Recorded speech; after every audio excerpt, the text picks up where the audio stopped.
Welcome to the Village podcast. I am your host, Nicole Trumfio. My why has always been to empower women and amplify the voices of mothers. We created the Village to share stories and ideas to embody the innate wisdom of a village, but on a modern day platform. I hope this podcast inspires, educates, and informs you and brings you the joy, love, and light you deserve. Welcome to the Village. Today we're talking to somebody, a very special person who I've always looked up to since I can remember. Somebody that I feel is a pioneer in so many different things, writing books, really uplifting the vibration of everyone that walks amongst her. She's like a beacon of light for all that know her or have had the pleasure of being in her presence. And she is the founder of KORA Organics, the first certified organic skincare line that really works. And she is the mother of 3, soon to be 4. Please welcome to the Village podcast, Miranda Kerr. How are you doing? Oh my gosh, I'm so good. I've been dying to talk to you because as a mother, as a woman, as a sister, as a wife, I know that you really embodied and embraced family life, and you've got this like amazing work-life balance. And I think our community is just going to learn so much from you today. So welcome to the podcast. It's so nice to see you. Thank you. Thanks for having me. We know you're a big fan of Bumpsuit. Yes, I think you're wearing obsessed. one right now. I am. I wear it literally every single day. A Bumpsuit a day. It's a happy mom. Yeah, I mean, I'm so honored that you like Bumpsuit. It's created for ease and just to make life so much more comfortable during like such a big time of transition. So it's an honor that you love the product. It's incredible. It's an incredible product that you've made. And like, I have not worn anything more comfortable. And like, I'm going to be wearing this even after pregnancy. So I had a friend show up today in something similar. And I was like, is that a Bumpsuit? Because she's not pregnant, but I thought she was wearing it. She was like, no, I was inspired by, your Bumpsuit. So she went and got something that looked similar. That's amazing. Well, yeah, you can definitely wear it after. It's kind of like this malleable fabric, but yeah, we love Miranda in Bumpsuit. You're an icon, Yeah. so it's like an honor to dress you in Bumpsuit. Thank you. It's so much fun because you can dress it up or you can dress it down. Like you can easily just, for me, doing school drop off and working from home, I want to be comfortable. And so and also I put so much oil when I'm pregnant all over my body that this is like something that I know won't get ruined, and it just like, it works so well. Yeah. So I've worn this and sometimes you can dress it up with an over the knee boot, or you can dress it down like I wear every day with sneakers. And I have the short version and the long version, and I do actually have the turtleneck version and the dress version, but I lean more towards the jumpsuit version like right now. And if it's like a warmer day, I'll wear the short jumpsuit, and then if it's a cooler day, I'll wear the long jumpsuit. So thanks for creating. I love it. That's awesome. I remember growing up together modeling, and I remember first meeting you. We were lining up to do a runway show. I can't even remember what it was for. And I think we had some crazy hair and makeup and crazy clothes.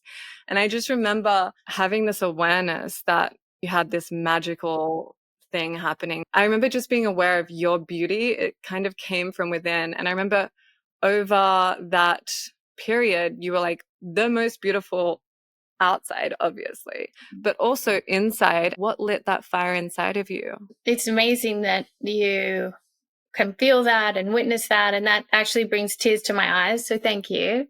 You have that light within you. That's why you can see it in others. Ever since I was a little girl, my mum would say, shine your light. That's really the most important thing, what is on the inside, and just being kind and leading with your heart. I kind of have been living my life that way since I was a little girl, but obviously that's a daily practice. I'm sure you remember, but when I was 15, my boyfriend, Chris, he passed away instantly in a car accident. And so from a young age, I really understood the fragility of life. Every moment is so precious.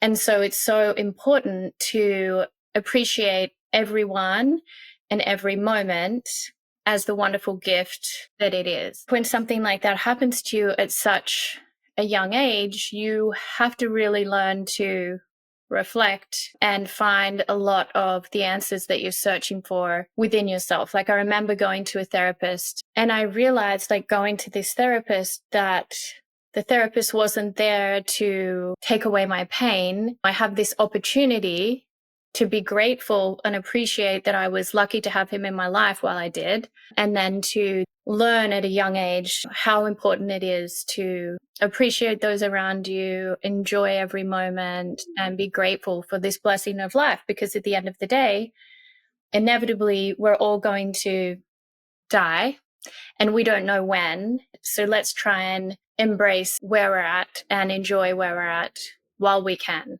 I think it was important for me to really focus on self-love, and the power of affirmations helped me through that time in my life. You have to grow up really quickly when you're faced with something like that. That's something that a lot of people will never witness in their whole life. How are your family supporting you through this? Yeah, so my mom actually understood what it was like to lose someone so close to her, because her mom passed when she was pregnant with me. And at the time, my mom was only 17. And then my grandmother lost her mom when she was really quite a young child. And so the support of both my mom and my grandma, understanding loss at a young age, really helped pull me through. I remember just journaling a lot because I would often have a lot of dreams and it would help me process what was going on. He would come to me in my dreams, and so I would journal a lot about that. And that was definitely one way that helped me get through it. With my grandparents, when they passed, because they were such a big part of my life, I felt the deep connection with them and that they were still a part of me and connected to me. And then there'll be little signs where like one of the songs that they love will come and play, or someone will say something like exactly like what my grandpa would say. There's no like coincidences. That's so beautiful. That makes so much sense to me, just knowing that about you and the foundations that you laid for yourself and where that was coming from. It's so nice to be able to have somebody that is a role model in this world be such a beacon of light as you are. You're really speaking to like young women that are going through adolescence and coming into their womanhood. And I love what your books do for that period of time and even beyond that. Can you talk about your books for our community? I knew from a young age that I wanted to make a positive difference in the world. Like I had this deep feeling inside. And I remember when I first started modeling, I said to my dad, I'm not really sure this is the right path for me, because how am I going to help people by being a model? And I'll never forget it. He's like, Miranda, you make a difference every day by being you. This is an incredible opportunity to travel the world. So why not try and embrace it and enjoy it? Through modeling, it gave me the face, like a recognizable face and a name. And with that face and name, I then had a voice. And with that voice, I've been able to help inspire and educate people on the benefits of positive thinking and health and wellness, and really try in the way that I know, kind of encourage some of the tools and practices that have helped me on my journey in the hope that it will help others. And that was the whole reason why I wrote Treasure Yourself and Empower Yourself. And I'm actually writing a third book because I thought if I can help one person, that's, to me, it's worth a while. I always saw you as doing everything first. And I remember another thing that you brought into the world in a big way, which I never heard anyone talk about before, was noni juice. I've been drinking noni juice since I was like 13.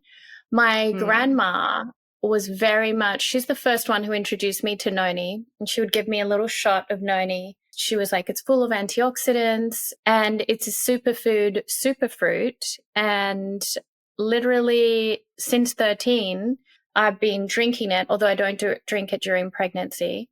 I've been drinking it pretty much every day, and same with my children. And now it's in every single KORA Organics product in addition to other powerful ingredients like the turmeric and the bakuchi oil and the alfalfa extract and the mushrooms. We combine really active ingredients with certified organic ingredients, which have up to 60% more antioxidants a certified organic ingredient has. And that's why I feel like our results are blowing people's minds, because they're really giving people the results they need in a healthy way, because it's not just clean beauty. It's so much more than just clean beauty, because you're not only getting the unnecessary chemicals and toxins that are like in the products themselves and the unnecessary chemicals that are sprayed on the crops, but you're also, in addition to that, getting the powerhouse of antioxidants through the certified organic ingredients that, you know, are giving you the 60% more antioxidants, which is really why people eat organic in the first place. And I know that you studied nutrition. Are you really involved in the making of all the products? Like, do you go and choose all the ingredients? How involved? Like, do you get your hands dirty with it a little bit?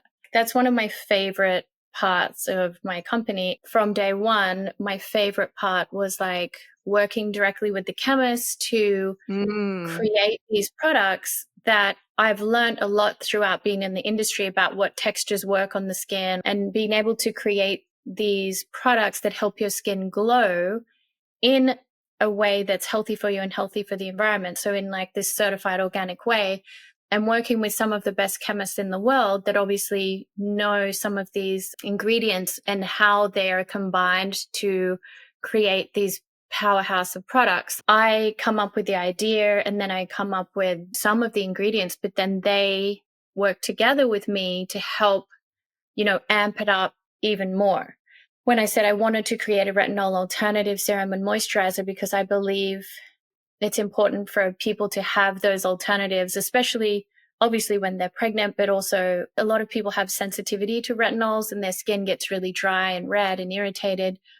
But with these retinol alternatives like bakuchi oil and alfalfa extract, and then in addition, we include plant stem cells, the combination of those and natural ceramides like really plump the skin. And so all of our research and scientific studies go into testing people, clinical trials, testing people that are actually diehard traditional retinol fans and seeing if they got better results from using my product or the traditional chemical retinol that they were using, you know, and were fans of prior to this trial. And it was almost 90% of them said that they got better results from using my moisturizer than using their traditional retinol. And I must say, my skin has never felt more smooth. I can focus on, you know, anti-aging and wrinkles while I'm pregnant, which is amazing. Combined with the turmeric scrub, which is like one of our cult favorite products. And also the foaming cleanser is incredible. What is your routine? Because you look so incredible. It's like you're aging backwards. I wake up super early. This morning I was up at 3 a.m. Okay, that was way too early. That wasn't by choice. I normally wake up at 5 a.m. So I have like an hour and a half until my children wake up. So I get to have that time to kind of refill my box before they're up, because I want to give to them when they're up, and it's all systems go once they're up. So I have a little time to like do 20-minute meditation. I just think of 3 things I'm grateful for. And then I go into the bathroom and I dry body brush all over, cleanse my skin. I use the foaming cleanser in the morning, and I am addicted, and so is my husband, to the turmeric scrub. I secretly do use it every day, but I can use it in a gentle way. I use my mist. Not sure if you've tried it, but I call it my minty mist, but it's a mineral mist. I use it as a toner in the morning, but then I also use it like over my makeup to kind of set my makeup or reset my energy. I'm now applying the plant stem cell serum. You can do that morning and night. That's the one that's the retinol alternative. Then I'm using the moisturizer, the plant stem cell moisturizer. And then after that, I use the Noni Glow face oil. And then I use the eye cream. It has in here kakadu plum from Australia that really helps brighten around the eye area. The kakadu plum is like the highest form of naturally occurring vitamin C in the world. After that, I use our eye oil, which has a little rose quartz rollerball. Yeah, so that's my morning routine. And then at nighttime, it's similar, but I use the milky mushroom at night. It's like a dual phase cleanser. and you shake it to kind of activate it, and it turns into like a Cleopatra milk, gently cleanses away like any makeup, and I'll double cleanse. I'll use this and then I'll use the turmeric.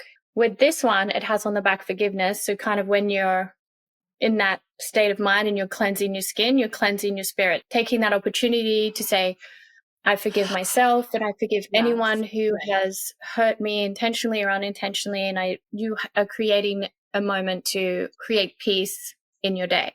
That is so beautiful. Even just hearing you say that is just so grounding.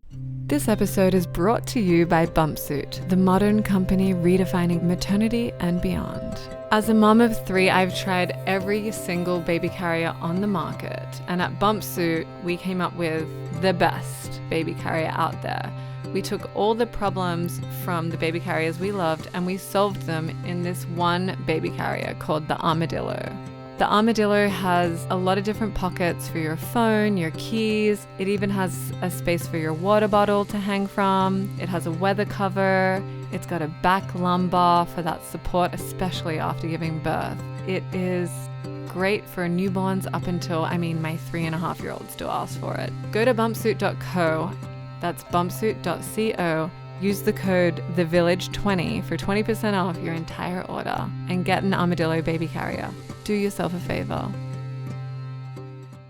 I want to jump into you as a mom and when you became a mom for the first time. You had a lot of press happening around your relationship. How was that for you, navigating that kind of pathway? Yeah, I remember a lot of attention. I would just walk outside and the paparazzi would be there. And I remember one time I was so annoyed that the paparazzi were there and I wanted to take Flynn to the park and I just didn't want him to have to deal with all of that shenanigans. And I just actually, it was so out of character of me, but I did give them the finger. Everyone was like, Miranda, are you okay? This is not the way I want to live my life. And so I feel really grateful to have that privacy now with my family and my children. And we made a decision to keep our children super private. It's important that for me and us as a family that we do maintain our privacy. The intimate moments that we share as a family are ours, and they're not for the rest of the world. How do you maintain that with your children now? Do they even know who you are? Or do you really separate those two worlds? Well, Flynn, being almost 13, he knows very well about what my career and my past career and his father's career and Katie's career. It's kind of wild for Flynn to have that as his parents, if you think about it. Yes. But we're just mom and dad to him. Children just require love and understanding. What kind of activities are you doing with your sons now? When we go to Australia, we have a Polaris and then Flynn has a little ATV. It was interesting because I grew up like that and now we have a farm in Australia and having my children experiencing that. And my mum is there on the farm and she has a wonderful greenhouse where she propagates all the vegetables. There's a big mulberry tree and pick mulberries together and make mulberry pie. Living in LA, we do have a smaller vegetable patch and they do still run around and we spend lots of time outside and they have their little cars that they drive around in the driveway here, but it's really fun that they have that and they have that experience from farm to table kind of thing, getting the vegetables and helping cook and all of that. So 4 boys, were those pregnancies different for you and how have you navigated them? When I had Flynn, I was a lot younger. I think at the time I was quite naive about what it entailed, being pregnant, and I just was enjoying the moment and the whole experience was so new to me. I do remember the morning sickness with Flynn, and I remember at the time I was laying on the sofa in New York just going oh, how does anyone ever go back for another?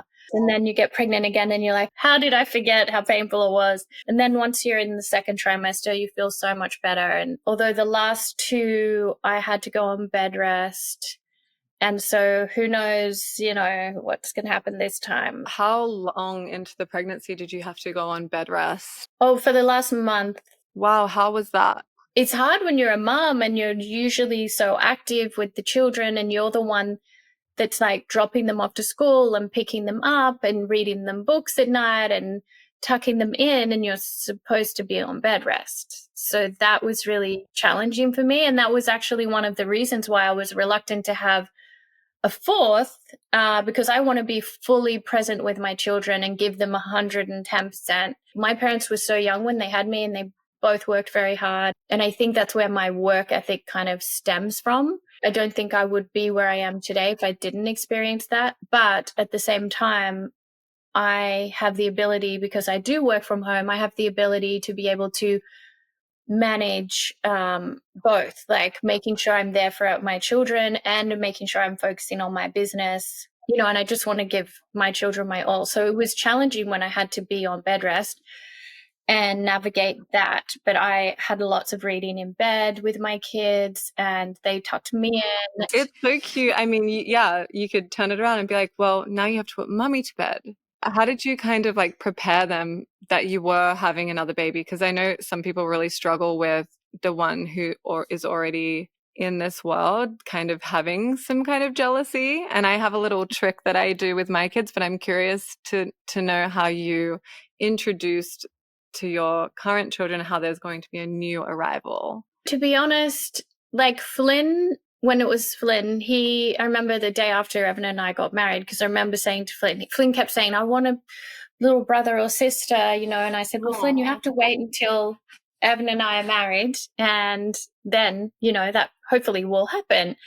And I remember the day after we got married, he came running into our room and he was like, oh, do I have a brother or sister yet? And I was like, oh, not yet, buddy. So he was really looking forward to it. Yeah, he was really looking forward to it. And then when I remember when I told Hart that I was pregnant with Miles, and he was so excited. And I remember when they met each other, when Miles met Hart, because they're only 16 months apart. It was like Hart was like saying, like, I've just been waiting for you for so long. They're so connected. And they're really like best friends. I mean, it's incredible because you have an inbuilt play date all the time. And then Absolutely. With this one, I just was so excited to share the news with them that I just, and then it was interesting because Flynn was like, yeah, I hope it's another boy. And Miles was like, oh, I hope it's another boy. And then Hart was like, oh, hopefully it's a girl, And I was like, listen, it's important just that it's a healthy baby. That's all that matters.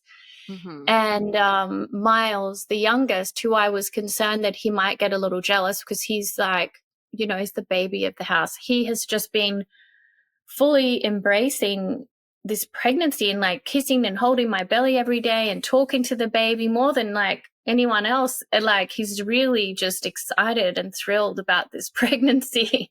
Wow. So I hope that he has that same enthusiasm when the actual baby comes out.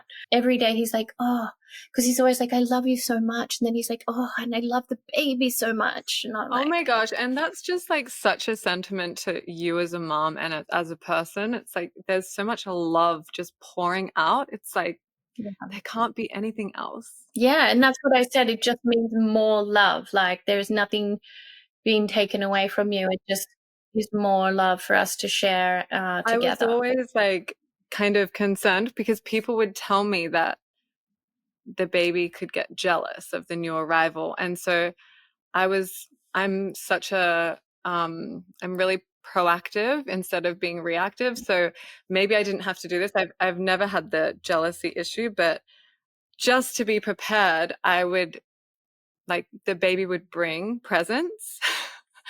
Oh, okay.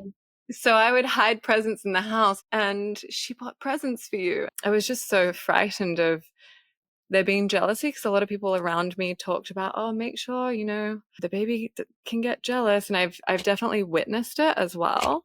They all want your attention. And yes, as much as I like try to have like all of them and give them all as much attention, one thing that I was told, someone told me along the way, it was a therapist who had said, it's really important at the minimum, if you're a parent, that you give a minimum of like 20 minutes undivided attention to each child. like, and do whatever it is that they are wanting to do. So, and you don't really ask them, you just kind of follow their lead. So whatever they're doing, you just kind of like, oh, can mommy join in?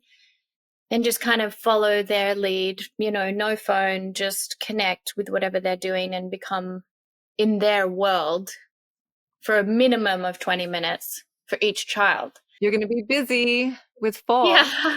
Yeah. And then all the other moments together as a family are incredible as well. But just to connect with them one-on-one and having those routines. And my grandma taught me that from a young age because she was a mother of 4 children herself and many grandchildren. And she told me from day one, the importance of routine will just help the child so much feel safe, just communicating with them. So ever since the boys were babies, I explain what I'm doing. Even when I'm changing their diaper, mommy's going to change your diaper now.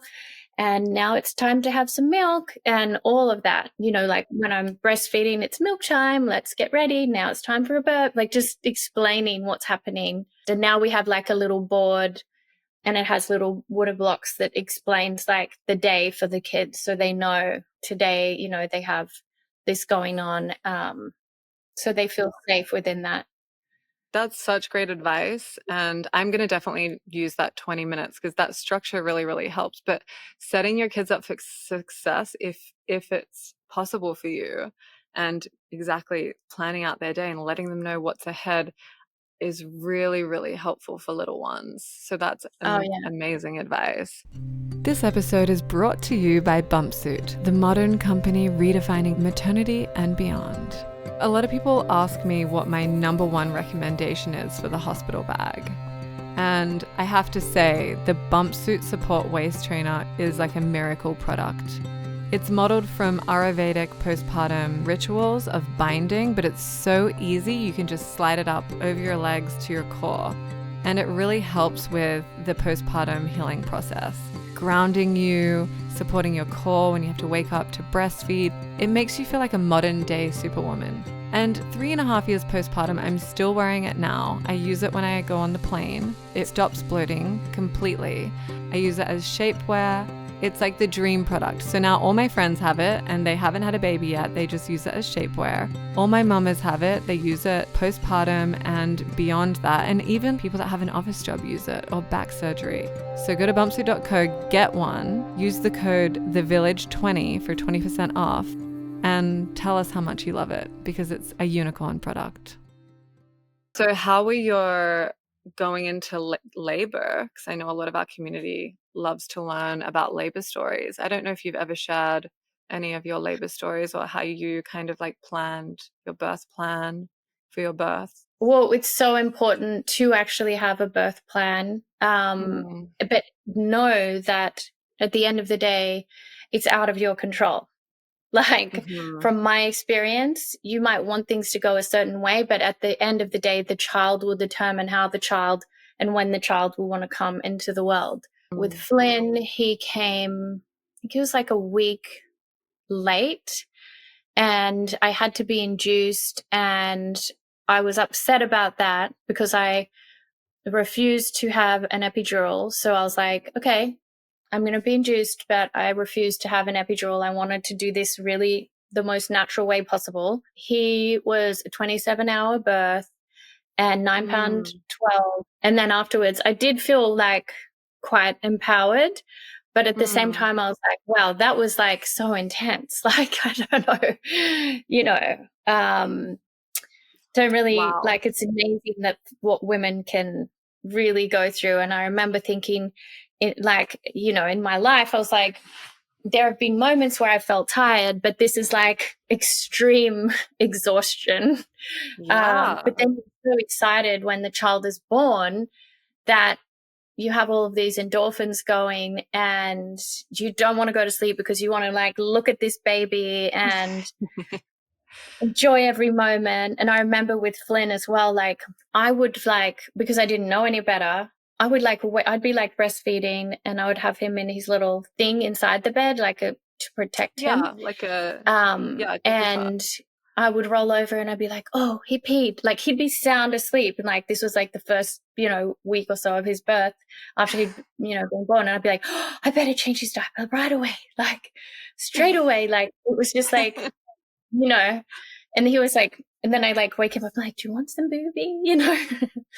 So it's amazing to think of like, the whole process of birth and like how from day one they really, I feel like their personalities come out quite strong from the moment that they're born. They have the little soul, and sometimes we think like, oh, is it conditioning or is it who they are? And it is obviously a combination of both, but they really do have their own, even my two little ones that are born and raised, like that are raised in this exact same environment, are very different individuals. So, and they were from the moment they were born. Absolutely. There was a book that I read called Voices from the Womb, and it was about adult regression into the gestation period. I read it when I was pregnant with Zion because my brothers and sisters are like one on the 6th, 7th, and 8th of August, 3 days in a row. We were raised in the same household, same rules, all treated the same, but we're all so different. And so it's always been a question. We have like a soul that comes in, and there's just all these variables that make us so unique. And so it's beautiful to witness each little soul coming in. So beautiful to help them be who they're meant to be, like, give them that nurturing to be who they want to be and who they're meant to be, and not project onto them who you might want them to be, but it's really who they are that you're nurturing and trying to really encourage that within them, their own little spiritual journey and their own little uniqueness. Yeah, absolutely. I know we're like running out of time, but I feel like I could talk to you forever and I have so many questions. But at the end of each episode, we ask our guests, out of everything you've gone through in your life and learned, what are some words of wisdom that you would like to share with our community? I would definitely say, like, everyone is unique, and so it's important to just like be you fully, and like how my mom said, just shine your light in this world and shine your heart, and don't be afraid to kind of walk in the way that you want to walk and what really lights you up, and express that to the world, because I feel like everyone has something unique to offer to the world. If we were all the same, it would be so boring. So always be true to yourself and get whatever is in there, like follow your intuition. And then I would say another thing that my mom taught me is, whatever you're doing, give it 100%. And that goes for me, like whether I'm changing a diaper or like no cutting corners, or washing the dishes, or doing my P&L, or developing a product, like always give your all. And so that kind of rings in my head every day, and it helps you be the best and bring your best to the table. And yeah, my dad would say, like, don't sweat the small stuff. And then obviously there's like so many opportunities in every experience for growth, be it positive or negative. And try and understand that even at the moment, in that moment, it might be a super challenging moment for you, but just kind of ride those waves of emotion. Don't fight them, but then at the same time, understand that with every negative, there is a positive, and with every positive, there's a negative, and just kind of understanding that, kind of like a battery, it has like a positive and a negative polarity, and how in life it's important to understand that. And then also another good piece of advice is writing down what you prioritize and kind of sharing that with your partner as well, because if you understand that, like for me, my number one priority is my family. When people understand what your priorities are, then they can help support that, and you can help support them when you understand what their priorities are. So kind of prioritizing in your life what's important, whether it be family or friends or work or health or fitness or whatever it is. Write down your list, your top 5 list of priorities, and and then share them with your significant other, and then have them do the same. And then and then share them with your team as well, so that everyone knows kind of what it is that you prioritize. I think that's really helpful. I love that. That's really beautiful. I think sharing is so important, and communicating, even just the act of writing down something that you want to manifest or that's important to you is putting it out into the universe, and it definitely makes a big difference. And I know that you're so giving with all that you've learned and all of the wisdom you've accumulated throughout your life. And so we're going to add the resources to Miranda's books. I think everyone should read them. They're so beautiful. Also KORA, to experience the gift of KORA Organics, which is a beautiful certified organic skincare line that Miranda has created, and it's really highly effective. We're just so grateful to have you on the show, and I'm sure everyone that's listening already feels, I personally have just taken so many deep breaths listening to like you share these words of wisdom and things that I'll take along on the way, on the journey of motherhood. So thank you so much for sharing with us today. We really, really, really appreciate it. Oh, thank you. I appreciate you, and the fact that you're doing this is such a great resource for women and those that want to learn more. So it's important. Thank you so much for being on our show today. Oh, really appreciate it. it. It was lovely speaking with you, and we'll have to get together soon. I would love that. Thank you so much. Thank you. Thank you for listening to the Village podcast, where we share unique stories from all walks of life, normalizing conversations and experiences in pregnancy, childbirth, postpartum, and motherhood. We are here to serve, and we really want to hear from you. So feel free to share, comment, like, and subscribe to keep this village growing. We are eternally grateful for you being with us and sharing space today.